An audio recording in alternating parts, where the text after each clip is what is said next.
Something was wrong, and the whole world could feel it before anyone could fully explain it. This was supposed to be a World Cup match, a disciplined battle between England and Ghana, ending in a tense 0-0 draw. But when the final whistle blew, the real score was not written on the board. It was written in outrage, disbelief, and a question that would not go away. Had FIFA just allowed one of the tournament's biggest injustices to unfold in plain sight? Because this was never just about one result. It was about millions watching the moment, only to be told by silence that they had seen nothing. It was about a system designed to correct mistakes appearing to freeze at the second it was needed most. And by the end of this video, you will understand why Ghana's clash with England became more than a football match, why Carlos Queiroz's reaction struck such a nerve, and why this controversy reopened a debate about whether FIFA and VAR can still be trusted when the stakes are highest. So if you want the deeper truth, subscribe now, because what happened here did not stay on the pitch. At the center of this story is one brutal contradiction.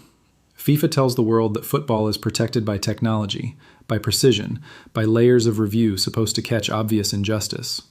That is the promise. But in this match, the promise collided with reality.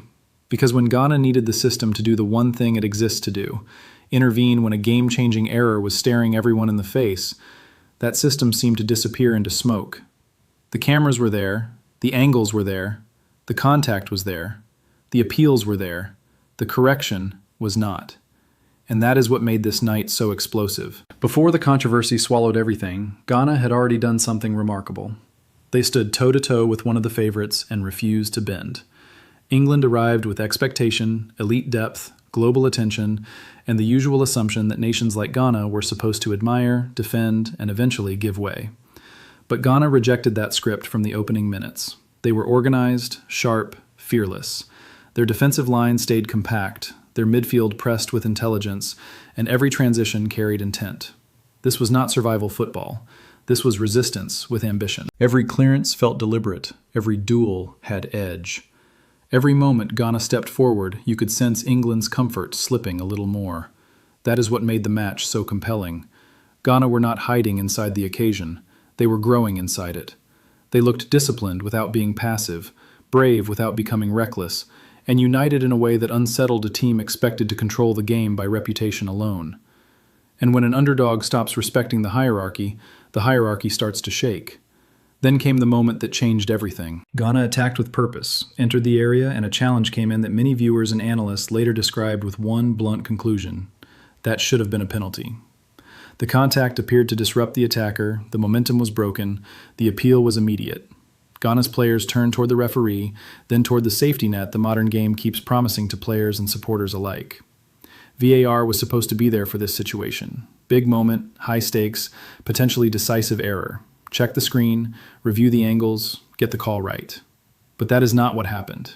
What followed was confusion, then disbelief, then fury.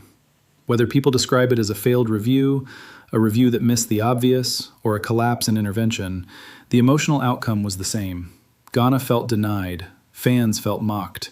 Pundits replayed the footage, each frame intensifying the question, if this is not what VAR is for, then what is VAR for? Sit with that.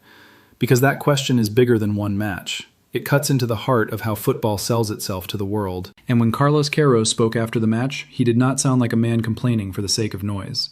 He sounded like a manager challenging the credibility of the process. His comments hit hard because they pushed past frustration and into something more serious. Doubt. Doubt about whether technology is really protecting fairness. Doubt about whether FIFA's public commitment to justice survives when pressure rises. Doubt about whether smaller nations can trust that the same standards apply when the opponent carries greater weight, fame, and institutional gravity. That is the part people cannot ignore. Because for many African football fans, this incident did not feel isolated. It felt familiar. There has long been a belief that when crucial decisions land in gray areas, smaller nations, especially African nations, are too often told to accept the consequences and move on. Supporters point to patterns, inconsistencies, and moments when outrage seems louder if it happens to a traditional power. They talk about unequal treatment, credibility gaps, and a feeling that respect in international football is not always distributed evenly. Whether FIFA likes that perception or not, it exists. And once a decision appears to confirm it, the backlash becomes impossible to contain. Pull back even further, and the picture becomes more troubling.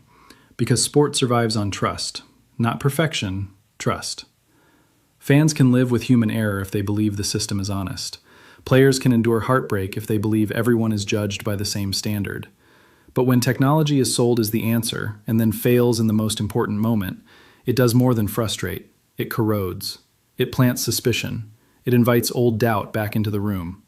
And once those doubts return, they do not arrive alone. They bring history with them. They bring memories of previous controversies, disputed calls, selective outrage, and questions about who gets the benefit of uncertainty when the world is watching. That is why this draw triggered such a powerful reaction. The scoreboard said 0-0, but emotionally, politically, symbolically, people felt they had watched something much larger. They had watched a test of fairness, and many believed fairness had failed the test. Before we go deeper, if this is the kind of coverage you have been looking for, subscribe and turn on notifications, because the bigger meaning of this story is where it becomes impossible to look away. Ghana's performance matters here as much as the controversy, maybe more, because outrage without context becomes noise, and this team gave the controversy its moral force by earning the right to be taken seriously. They did not stumble into sympathy. They built their case minute by minute through discipline, effort, and courage. They showed that they belonged on that stage. They showed England could be matched, pressured, frustrated, and that is why the denied penalty stung deeply. It felt like something had been taken from a team that had earned its moment. But here is where the story changes completely. The moment stopped belonging only to Ghana and England the second the final whistle blew. It entered the bloodstream of the tournament. It became a symbol, a reference point, a clip replayed in arguments about transparency, accountability, and whose voices matter when institutions make mistakes. Fans across continents began asking whether FIFA had created a technological shield that looks impressive in theory, but too often hides opaque decisions in practice. Transparent system, opaque outcome. Fairness promised, fairness questioned. That contradiction is lethal. So what does this really reveal? It reveals that football's biggest governing structures are now facing a crisis that cannot be solved with slogans. The game has grown too global, too scrutinized, too emotionally invested for vague explanations to work anymore. People want clarity. They want to know what officials saw, what VAR checked, what threshold was applied, and why public doubt is so rarely answered with public transparency. Silence might protect authority in the short term, but over time, it destroys legitimacy. And yet, in the middle of all that anger, Ghana may have discovered something valuable. Sometimes injustice does not weaken a team. Sometimes it hardens one. Sometimes being denied becomes fuel. This draw, controversial as it was, also showed Ghana that they can disrupt the powerful, absorb pressure, and command the attention of the world. That matters. Because tournaments are not only shaped by points, they are shaped by belief. And belief can become dangerous. So now the question hangs there, unresolved and impossible to ignore. Did FIFA and VAR fail Ghana on one of the biggest stages in sport? Or was this another example of football asking its fans to accept uncertainty dressed up as authority? What do you think? Was justice denied, or are people seeing what they expected to see? Let me know in the comments, like the video if you believe the game deserves more transparency, and subscribe for more investigations. Because when the world's biggest sport asks for trust, it had better be ready to earn it every single time.